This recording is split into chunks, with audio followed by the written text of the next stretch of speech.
What's going on? How y'all doing? Simple question. $500,000 of what you have dinner with Jay-Z. That's what was going around.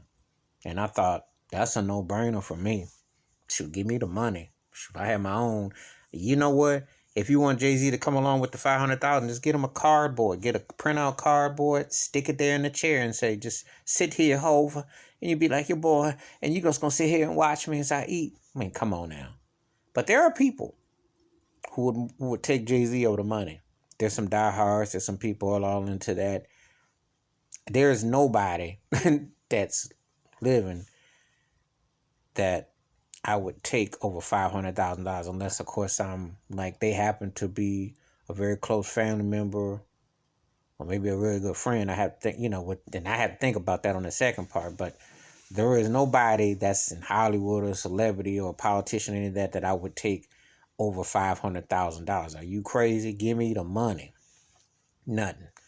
Jay-Z can't offer no real business savvy moves because all his stuff is puppet moves. He's tied into some white zaddy who's running the show behind the scenes. You think he just figured out how to run them 40-40 clubs and got to the NFL with the Commissioner Goodell and got all these deals and all this stuff? No.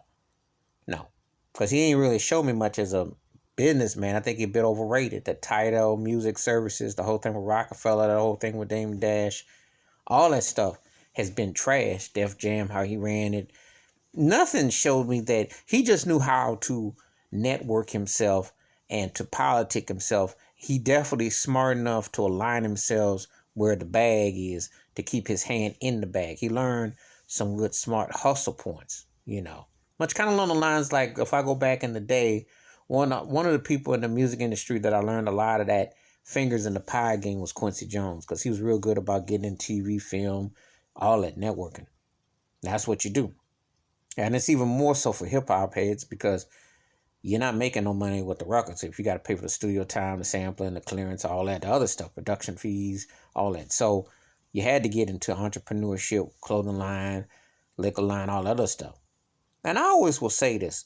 Never been big on Jay-Z, but I give him his due as far as a businessman. He's one of the smartest to do it. I give him his dap on the paper. He keeps a check, keeps money coming. But I do not, no.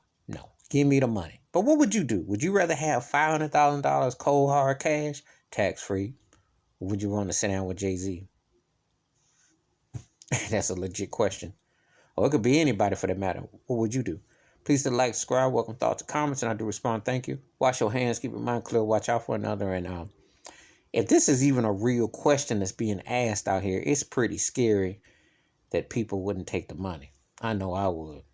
Because I can't think of 500,000. I can't even hardly think of 5 people that would even shoot $500 and I would have hard pressed to come up with 5 people. 500,000. It's below zero. I'm out.